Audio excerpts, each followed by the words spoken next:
Bonsoir à toutes et tous, très heureux de vous retrouver pour une nouvelle vidéo d'avant-match parce que ça veut dire que c'est le retour de la Ligue 1. Et oui, après 2 semaines de coupure et de trêve internationale, les Verts sont de retour sur les pelouses et notamment sur celle du stade Geoffroy Guichard qui va connaître une affluence plus importante que contre le Havre parce qu'il y aura le retour du COP Nord. Avant le retour du COP Sud, il va falloir patienter encore quelques semaines. Ce sera contre Auxerre, le dernier match d'ailleurs avant la prochaine trêve internationale. Entre les deux rencontres là, qui arrivent, il y aura 2 matchs à l'extérieur contre l'OGC Nice et contre le FC Nantes.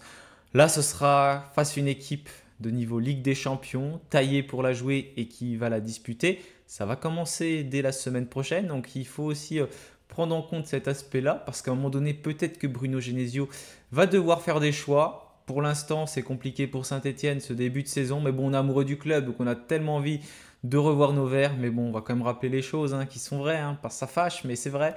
3 défaites consécutives, 7 buts encaissés, 0 but marqué. On est la seule équipe pour l'instant à ne pas avoir marqué dans ce championnat de Ligue 1. Mais on va dire que les choses vont changer contre Lille. En tout cas, on espère. Une bonne nouvelle, Pierre Écois, et aussi une deuxième bonne nouvelle, Lucas Tassin, le nouvel attaquant stéphanois, pourrait disputer et débuter la rencontre. Malheureusement, il va y avoir aussi pas mal d'absents. Ça peut être dû aux trêves internationales, mais aussi à des joueurs qui se sont blessés, notamment Masson. On va y revenir dans quelques instants. Juste avant de débuter la vidéo, n'oubliez pas de vous abonner, de la liker. On se retrouve juste après le générique.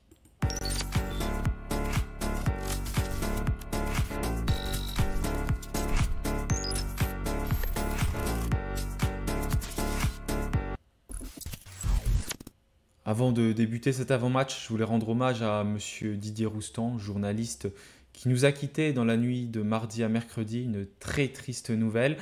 Il était journaliste sur la chaîne L'équipe ces dernières années. C'était un passionné du football, vraiment un passionné.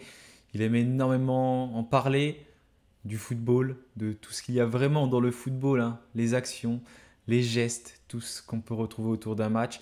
Quelqu'un qui adorait son métier et qui n'hésitait pas aussi à intervenir pour d'autres émissions et notamment sur les réseaux sociaux de l'AS Saint-Étienne il y a quelques années.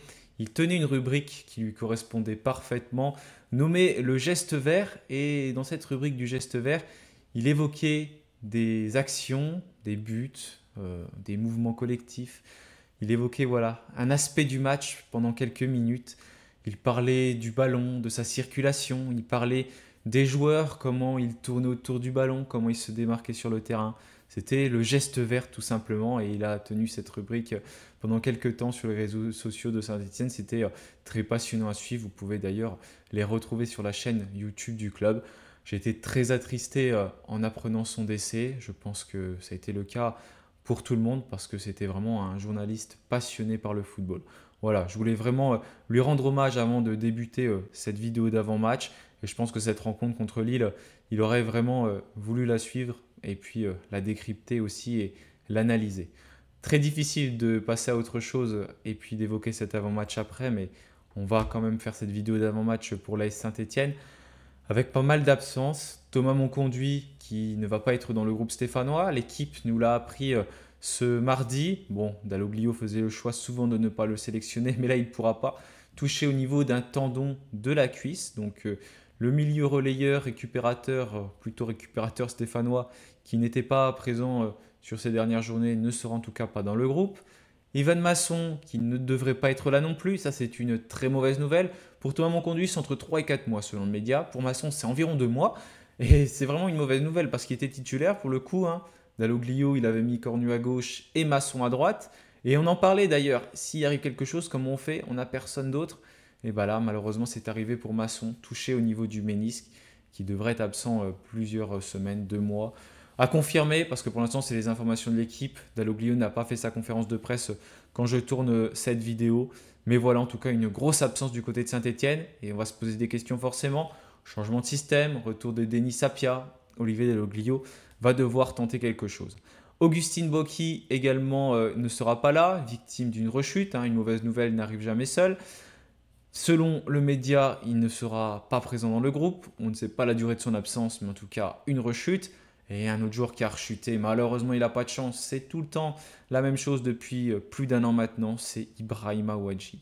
Ça va encore être une saison, j'ai bien peur, très compliquée pour l'avant-centre stéphanois, victime d'une rechute musculaire. Pas plus de détails d'évoquer par le média ce mardi soir, mais en tout cas, Ibrahima Ouadji ne pourra pas prétendre normalement une place dans le groupe. Heureusement que Lucas Tassin est là, ça fait un avant-centre de plus pour Saint-Etienne avec Dalloglio qui pourra compter sur Ibrahim Sissoko et aussi Lucas Tassin à la pointe de cette attaque.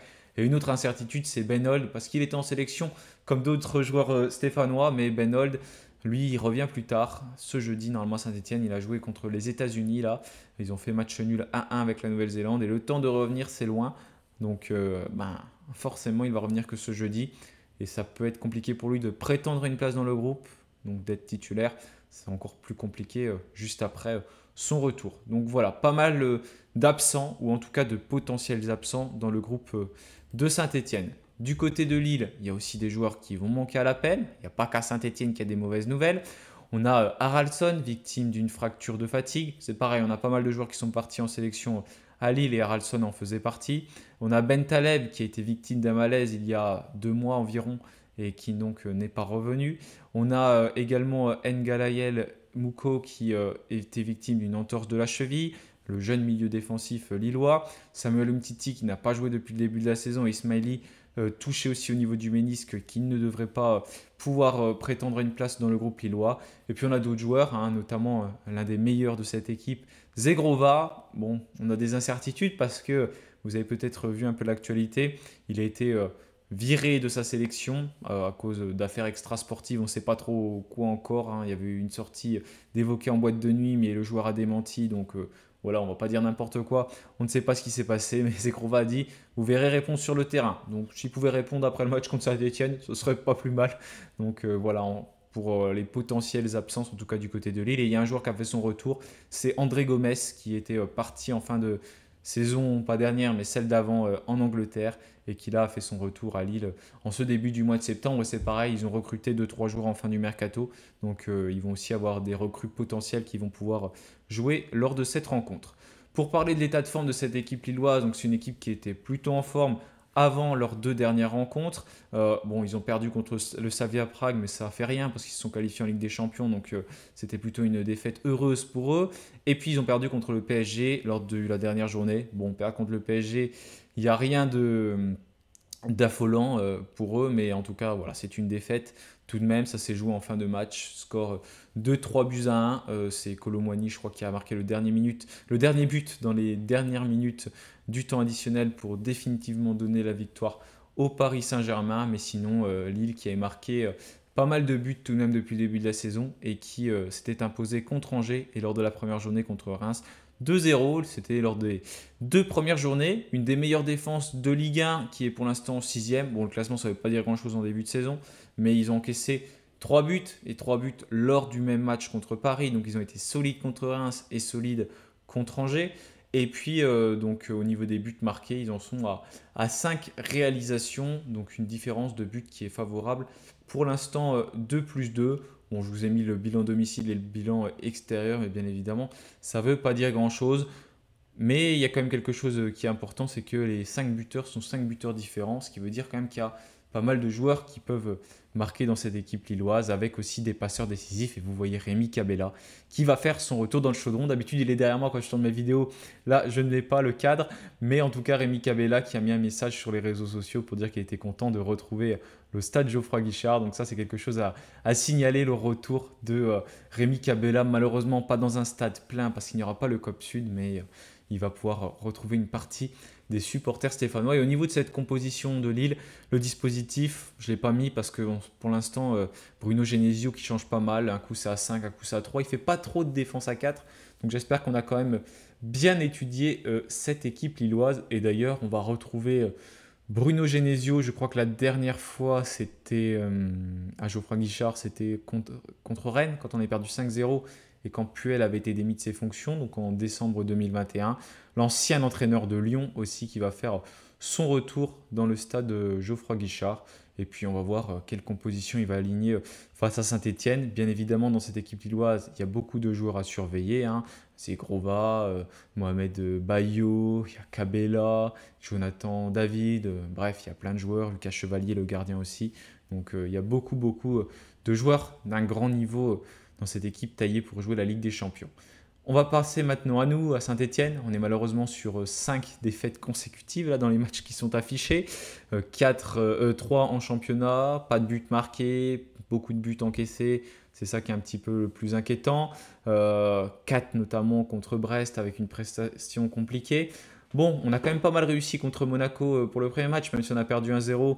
Elle n'était pas si mauvaise que ça, la prestation stéphanoise, donc c'est peut-être un signe d'encouragement.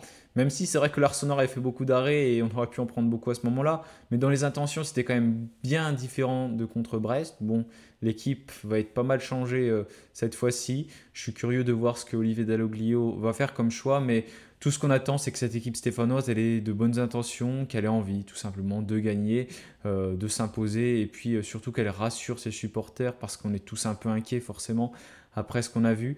Il y a 18 clubs en Ligue 1, 18 équipes qui sont les meilleurs tout simplement de France. On affronte donc 17 clubs, il y a 34 matchs. Il ne va pas falloir perdre des points contre beaucoup.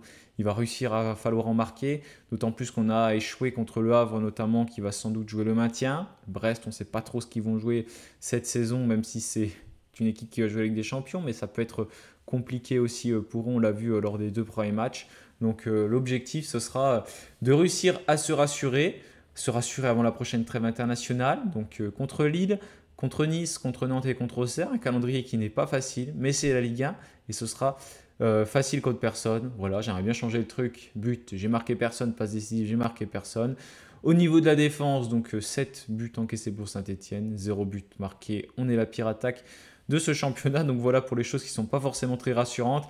Alors, la composition que je verrai du côté de Saint-Étienne, Gauthier Larsonneur dans les buts, Pierre Cornu à gauche, Abdelhamid et Batoumine Sika en défense centrale. Les 2 défenseurs qui étaient sélectionnés avec leur sélection du Maroc et du Congo. Abdelhamid a joué, ça n'a pas été le cas de Batoumine Sika. J'espère quand même qu'ils vont pouvoir tenir leur place de titulaire. Ça, ce serait quand même bien pour nous parce qu'on n'a pas forcément énormément de choix non plus.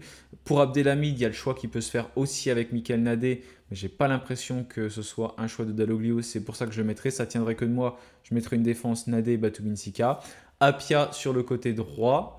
Je vois plutôt ce changement comme ça. Je n'imagine pas Dalloglio changer de système sur cette rencontre parce qu'on a été vraiment en difficulté pour l'instant. Donc je ne pense pas qu'il va encore prendre un risque et changer de système, d'autant plus qu'une défense à 5, ça n'a jamais vraiment marché du côté de Saint-Étienne. Pierre Ecoua qui va sans doute disputer ses premières minutes et être titulaire à ce poste de milieu défensif, accompagné par Mathis Amgou et Imen Mouefek. D'ailleurs, Amgou était sélectionné avec les jeunes Français. Il a fait son retour assez tôt, hein. Il y a d'autres joueurs qui étaient revenus en ce début de semaine. Donc ça, c'est une bonne nouvelle pour Saint-Étienne.